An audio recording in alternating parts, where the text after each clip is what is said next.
पालकांनो, आजचा व्हिडिओ हा खास तुमच्या मुलांसाठी आहे. त्यामुळे व्हिडिओ शेवटपर्यंत मुलांना दाखवा आणि तुम्ही देखील बघा. आजचा विषय आहे क्लीनलीनेस म्हणजे स्वच्छता. आता स्वच्छता म्हणजे काय, तर आपल्या मनाची, शरीराची, समाजाची आणि आपल्या आजूबाजूच्या सगळ्या वस्तूंची घेतलेली छानशी काळजी म्हणजे स्वच्छता. तर हेच टप्पे आपण व्यवस्थितरित्या समजून घेऊयात. नंबर 1, शारीरिक स्वच्छता म्हणजे फिजिकल हायजीन.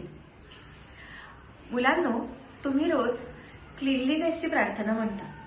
त्यात आपण काय म्हणतो बरं, की मी माझ्या शरीराची, मनाची आणि समाजाची स्वच्छता ठेवेन.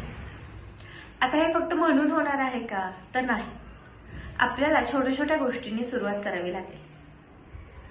सगळ्यात आधी मी माझे केस व्यवस्थित कापतो का, मी ते वेळेत कापतो का, किंवा ते स्वच्छ ठेवतो का, हे महत्त्वाचे आहे.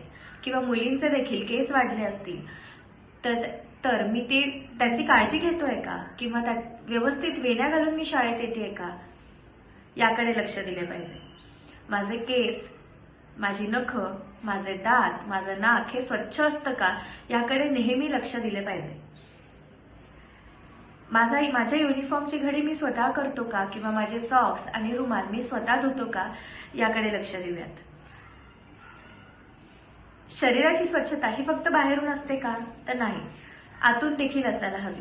म्हणजे काय, तर आता मुलांनो उन्हाळा सुरू झाला आहे. त्यामुळे तुम्हाला भरपूर पाणी आणि फळं खाल्ली पाहिजेत.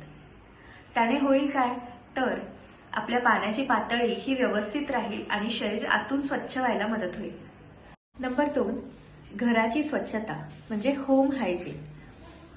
मुलांनो, तुम्हाला सगळ्यांनाच तुमचं घर खूप आवडतं की नाही, तर मग आपलं घर छान असायला पाहिजे असं सगळ्यांनाच वाटतं. मग ते स्वच्छ ठेवण्यासाठी आपण काय काय करू शकतो बरं, तर सगळ्यात आधी आई बाबांना स्वच्छतेमध्ये मदत करायची. ती कशी, तर जेवल्यानंतर स्वतःचे ताट स्वतः उचलून ठेवणे किंवा ते धुवून टाकणे गरजेचे आहे. किंवा जेवण झाल्यानंतर त्यानंतरची जी स्वच्छता आहे त्यासाठी आईला मदत करणे, घर झाडून घेणे, पुसून घेणे, ह्या छोट्या छोट्या गोष्टी तुम्ही नक्कीच करू शकता. नंबर 3, सामाजिक स्वच्छता म्हणजे सोशल हायजीन. तर आता याच्यात येते काय, तर माझी शाळा, माझ्या घराचा आजूबाजूचा परिसर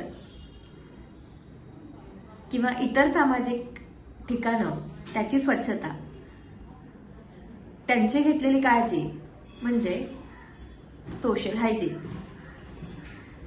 मुलांनो, तुम्ही माझी शाळा सुंदर शाळा नावाचा उपक्रम केला. आता हा उपक्रम कृतीत कसा उतरवायचा, तर सांगते.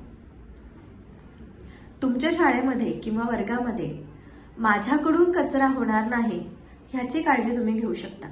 आणि जरी कचरा झाला तरी सुद्धा तो उचलून मी लगेचच कचरा पेटीत टाकेल याची काळजी आपण घेऊ शकतो. किंवा डबा खाताना माझ्याकडून अन्न खाली सांडले तर मी ते लगेच उचलून डस्टबिनमध्ये टाकेल, एवढी काळजी आपण नक्कीच घेऊ शकतो. किंवा खेळाच्या ग्राउंडवर माझ्याकडून कचरा होणार नाही याची काळजी आपण घेऊ शकतो. किंवा शाळेच्या कुठल्याही आजूबाजूच्या परिसरात कचरा असेल आणि तो उचलण्याजोगा असेल तर नक्कीच उचलून डस्टबिनमध्ये टाकावा. किंवा शाळेचे स्वच्छतागृह असतील त्याची काळजी घेणे सुद्धा माझी जबाबदारी आहे. तर ती कशी, तर स्वच्छतागृह वापरून झाल्यानंतर व्यवस्थित पाणी टाकणे ही आपल्या मुलांची जबाबदारी आहे. तर ह्या छोट्या छोट्या गोष्टीतून आपण सोशल हायजीन जपू शकतो. नंबर 4, मेंटल हायजीन मनाची स्वच्छता. आता मन स्वच्छ करायचंय म्हणजे काय करायचं बरं, तर सांगते.